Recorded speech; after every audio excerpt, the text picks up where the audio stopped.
Graça e paz, família, graça e paz, meu querido amigo, e graça e paz, meu amado irmão. Bom dia, sábado, sábadozaço. O dia promete ser muito bonito.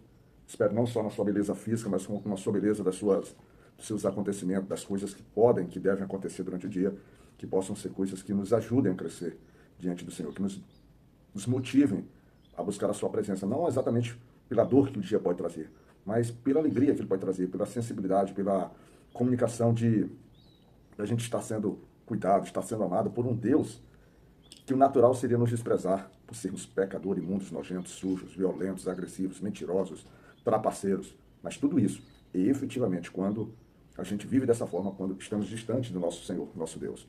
Mas quando compreendemos a sua maravilhosa proposta, o seu cuidado valoroso, o seu jeito especial de nos tratar, a nossa gratidão é imensa a ponto de nos permitir ou nos conduzir agora a uma vida de devoção, de servidão, de relacionamento, de amizade, de sermos filhos cuidadosos e zelosos. Assim queremos ser para o nosso Deus, para a nossa eternidade. Que assim seja, né? Então esse é o bom da vida. Hoje, dia 3 de agosto de 2024, o mês está avançando, estamos vencendo, já estamos no terceiro dia. Vamos às nossas meditações matinais, 7 horas da manhã, né? Desse sábado.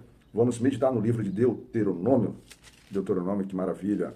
Capítulo 20, versículos 3, versículo 3 e 4 de Deuteronômio 20. Diz assim: Israelitas, escutem o que eu estou dizendo. Vocês estão aqui para lutar contra os inimigos. Não fiquem com medo, pois o Senhor nosso Deus está com vocês para lutar ao seu lado e salvá-los do inimigo. O Senhor nosso Deus está aqui para lutá-los ao seu lado e salvá-los do inimigo. Lutar ao seu lado e salvá-los do inimigo. Você pegou essa mensagem aí, principalmente final? Acho que você está pensando assim, não, não pode, não pode. O Senhor não pode estar lutando ao meu lado. Meu irmão, é tanta confusão, é tanta luta, é tanta angústia, é tanto sofrimento, é tanto medo, é tanta aflição, que eu não sinto que o Senhor está lutando ao meu lado, né? Você deve estar pensando desse jeito. Mas não, meu irmão. Mas não, acredite. Acredite, Deus está sempre lutando pelo nosso lado. Inclusive, às vezes, ele dá luta por lado da gente. Eu não vou dizer que é exatamente que ele esteja lutando exatamente pelo nosso lado, às vezes, quando vivemos uma vida de piedade. Mas quando a gente pega esse povo aqui, povo obstinado, povo murmurador, povo zangado, povo arredio, como era o povo judeu, a gente consegue perceber que mesmo diante das imperfeições, mesmo diante da falta de reconhecimento, da falta de gratidão de um povo, Deus ainda estava ao lado desse povo aqui. Aqui o sacerdote está dizendo para. Aqui o sacerdote, no versículo 2, que precedia a nossa mensagem inicial, ele diz assim: antes de começar o combate, o sacerdote ficará na frente dos soldados e dirá. E aí, o nosso sacerdote aqui é a própria palavra de Deus. A palavra de Deus está dizendo. A gente está falando aqui do povo judeu, né? Contexto completamente diferente. E hoje nós temos aqui os nossos sacerdotes, poderíamos dizer que seriam nossos pastores, nossos líderes de igrejas. Eles têm papel importante, de fato, tem papel importante, papel de orientação, papel de uma proximidade. Mas hoje esses homens, diferentemente, ou pelo menos num contexto um pouco diferente do que trata aqui a Bíblia, o trabalho deles é um trabalho mais de acompanhamento. Deveria ser um trabalho de acompanhamento, um trabalho de conforto, um trabalho de orientação, um trabalho, inclusive, de orar, né? De trazer conforto. Seriam, vamos dizer assim, seriam os enfermeiros espirituais da nossa vida, né? Seriam os nossos enfermeiros espirituais, já que o nosso grande médico é o nosso Deus. Seriam os seus, vamos dizer assim, aqueles deveriam ser, pelo menos, os nossos pastores, essas pessoas que, que têm, não o cargo de pastor, mas que têm o dom de ser pastor, o dom de trazer conforto, o dom de trazer palavras sensatas, o dom de trazer alegria dentro do sofrimento, deveria ser assim, mas não é exatamente isso que nós vemos hoje, mas isso também não vou dizer que diminua a importância, o trabalho, o relacionamento, a ligação, porque nós precisamos de pessoas que, vamos dizer assim, que nos ajude a liderar, nos ajude a compreender, nos ajude a manter a nossa fé de uma forma estabilizada. E esses irmãos passando por pastores, presbíteros, diáconos, pessoas ali que estão ligados como se fosse um serviço sacerdotal, né? Que é um serviço sacerdotal, mas aos moldes do templo de Jerusalém ali, do templo, elas são importantes.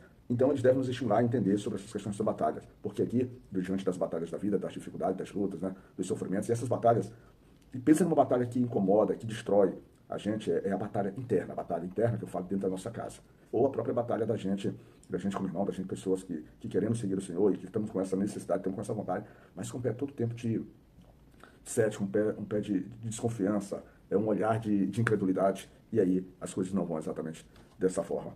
Mas aqui, Deus está dizendo assim, olha, está sendo estabelecido Moisés, está relembrando o povo que o Senhor diz assim, olha, diante das tuas batalhas, diante das tuas lutas,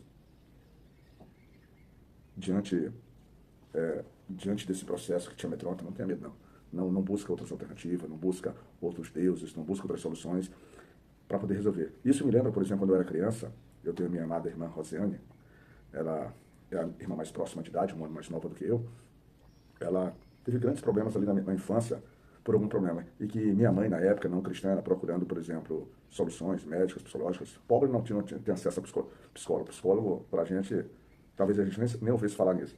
E um dos caminhos que minha mãe buscou essas soluções foi no Candomblé. No Candomblé nós éramos cercados, nós tínhamos pelo menos, acho que era José Cupertino, nós tínhamos, era um centro espiritual chamado José Cupertino, tinha um centro espírita chamado, espírita não, perdão, o Cupertino eu nem sei exatamente o que era.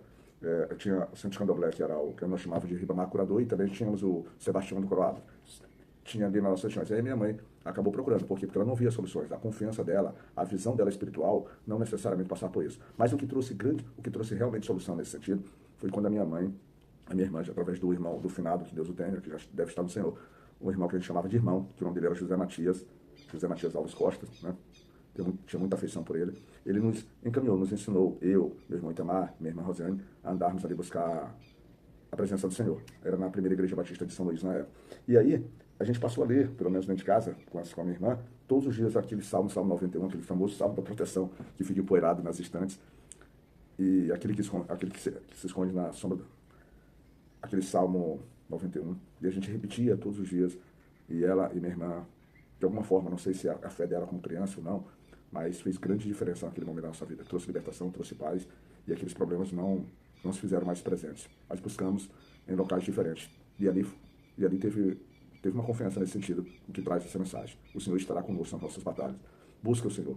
Mas é sempre importante você tomar como referência que a luta que você tem que combater não é tuas lutas, não são intrigas, não são desavenças que você cria, não são nada criada pelo teu ego, pela tua vaidade, pelo teu mal viver.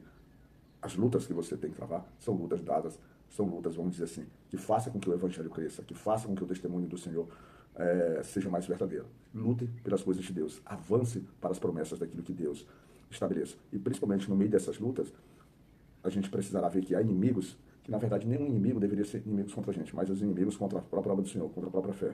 Né? Nós deveremos ser sempre de luz, mas devemos agir dentro dos limites e dentro daquilo que Deus nos estabelece. E esses homens aqui, quando iam para a guerra, eles, às vezes, Deus dizia assim, matem todo mundo, matem crianças, matem animais, toquem fogo, matem mulheres, mas existiam outras lutas que ele dizia assim, não, primeiro faça uma proposta de paz.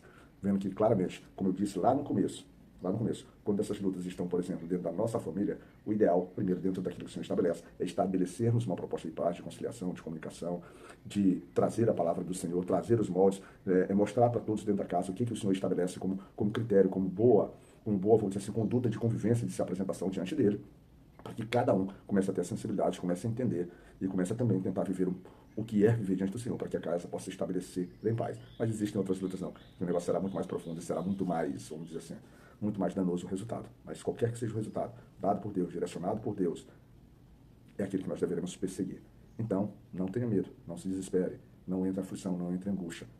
Tudo trabalhado, vivido e exercido sobre as ordens, sobre a direção do Senhor, certamente o resultado será alcançado. Tá certo? Fique no sábado maravilhoso, entre em comunhão com a tua família, se estabeleça numa mesa, leia a Bíblia com a família, cante louvores, né? E celebrem alegria e gratidão por Deus estar cuidando por vocês, certo? E por fim, Deus te cuide, meu irmão.